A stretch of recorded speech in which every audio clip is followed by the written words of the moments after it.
নমস্কার বন্ধুরা, এই মুহূর্তে আবাস যোজনার 1,20,000 টাকা নিয়ে বিরাট বড় আপডেট দিলেন মুখ্যমন্ত্রী মমতা বন্দ্যোপাধ্যায়। আবাস যোজনার লিস্টে যাদের নাম রয়েছে তাদের ভেরিফিকেশন আবার শুরু হচ্ছে।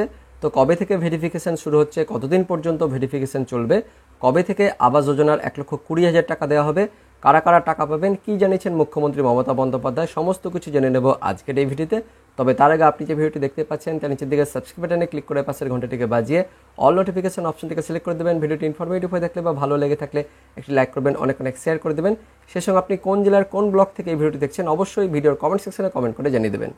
তো বন্ধুরা, আবাস যোজনার 1,20,000 টাকা নিয়ে কি জানিয়েছেন মুখ্যমন্ত্রী মমতা বন্দ্যোপাধ্যায়, কবে থেকে সেই টাকা দেওয়া হবে বিস্তারিত আমরা জেনে নেব। কি বলা হয়েছে, তো জুলাই মাস থেকে রাজ্যে পুনরায় শুরু হচ্ছে আবাস যোজনার সমীক্ষা অর্থাৎ ভেরিফিকেশন।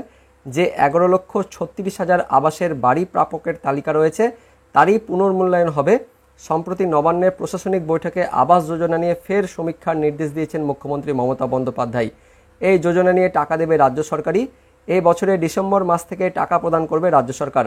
তো বন্ধুরা দেখতে পাচ্ছেন, এই বছরের অর্থাৎ 2024 সালের ডিসেম্বর মাস থেকেই আবাস যোজনার 1,20,000 টাকা দেওয়া শুরু হবে এবং রাজ্য সরকারই সেই টাকা দেবে। মুখ্যমন্ত্রী মমতা বন্দ্যোপাধ্যায় ইতিমধ্যেই এ কথা ঘোষণা করেছেন। এবার পঞ্চায়েত দপ্তরকে আবারও সমীক্ষার নির্দেশ দিয়েছেন মুখ্যমন্ত্রী মমতা বন্দ্যোপাধ্যায়। তো পঞ্চায়েতেরই দপ্তর সূত্রে খবর, জুলাই মাস থেকেই এই কাজ শুরু হয়ে যাবে। কেন্দ্রের কাছে বারবার দরবার করেও মেলেনি প্রধানমন্ত্রী আবাস যোজনার টাকা। একের পর এক কেন্দ্রীয় দল এসেছে আবাসের তালিকায় গড়মিলের অভিযোগ তুলে, কিন্তু তার যথাযথ প্রমাণ সমেত রিপোর্ট জমা পড়েনি। তা সত্ত্বেও কেন্দ্র আটকে রেখেছে রাজ্যের প্রাপ্য অর্থ। আর তাই কেন্দ্রের মুখাপেক্ষী হয়ে না থেকে গরিব মানুষের মাথার ওপর ছাদ দিতে মুখ্যমন্ত্রী মমতা বন্দ্যোপাধ্যায় জানান রাজ্যই এই আবাসের টাকা দেবে ডিসেম্বর মাস থেকেই। তো কতদিন পর্যন্ত এই ভেরিফিকেশন চলবে আর কি বলা হয়েছে সেটা আমরা জেনে নেব। তবে কারা কারা আবাস যোজনার মাধ্যমে বাড়ি পাওয়ার যোগ্য তা সঠিকভাবে খুঁজে বের করার জন্য ফের সমীক্ষা করা হবে, অর্থাৎ নতুন করে ভেরিফিকেশন বা সার্ভে করা হবে, যাতে আর আবাসের উপভোক্তা নিয়ে দুর্নীতির অভিযোগ নতুন করে না ওঠে। একই সঙ্গে মুখ্যমন্ত্রী এদিনের বৈঠকে এটাও জানিয়ে দিয়েছেন যে আগামী নভেম্বর মাসের মধ্যেই রাজ্য জুড়ে এই সমীক্ষার কাজ শেষ করতে হবে, কেননা ডিসেম্বর থেকেই আবাসের টাকা দেওয়া শুরু করে দেওয়া হবে। কেন্দ্র সরকার টাকা না দিলে রাজ্য সরকারই 2 থেকে 3 দফায় উপভোক্তাদের ব্যাংক অ্যাকাউন্টে সেই টাকা পাঠিয়ে দেবে। এদিনের বৈঠকে মুখ্যমন্ত্রী জানিয়ে দিয়েছেন খুব শীঘ্রই রাজ্যের প্রতিটি জেলায় ব্লক ধরে ধরে, গ্রাম পঞ্চায়েত ধরে ধরে, পুরসভা ধরে ধরে সমীক্ষা করতে হবে নতুন করে। ভালো করে দেখতে হবে কারা কারা আবাস যোজনার সুবিধা পাওয়ার যোগ্য, তারপর সেই যোগ্যতা অনুযায়ী নতুন করে তালিকা তৈরি করতে হবে। আগামী দিনে যদি কেন্দ্র সরকার আবাস যোজনার জন্য টাকা পাঠায় তাহলে এই তালিকা ধরেই মানুষকে বাড়ি করে দেওয়া হবে। আর যদি কেন্দ্র সরকার টাকা না দেয় তাহলে সেই বাড়ি রাজ্য সরকারই করে দেবে। কেন্দ্র সরকার টাকা পাঠালে প্রধানমন্ত্রী আবাস যোজনার নামেই তা গড়ে তোলা হবে।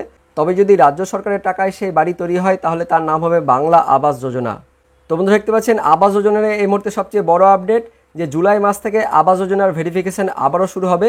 11,36,000 জনের নাম রয়েছে সেই লিস্টে।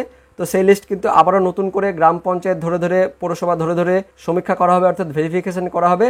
জুলাই মাস থেকে ভেরিফিকেশন শুরু হচ্ছে, নভেম্বর মাস পর্যন্ত ভেরিফিকেশন চলবে। তারপর ডিসেম্বর মাস থেকে কিন্তু এই 1,20,000 টাকা ধাপে ধাপে দেওয়া হবে। 2 থেকে 3টি কিস্তির মাধ্যমে উপভোক্তাদের ব্যাংক অ্যাকাউন্টে সেই টাকা সরাসরি পাঠিয়ে দেওয়া হবে। তো বন্ধুরা, এটাই ছিল এই মুহূর্তে আবাস যোজনা নিয়ে লেটেস্ট আপডেট। পরবর্তীকালে আবাস যোজনা নিয়ে লেটেস্ট আপডেট এলে অবশ্যই আমরা আপনাদের ভিডিও করে জানিয়ে দেবো। তো এই ভিডিওটি ইনফরমেটিভ হয়ে থাকলে বা ভালো লেগে থাকলে একটি লাইক করবেন, অনেক শেয়ার করে দেবেন। তো দেখা হচ্ছে পরবর্তী লেটেস্ট আপডেট নিয়ে। ততক্ষণের জন্য বন্দে মাতরম, জয় হিন্দ।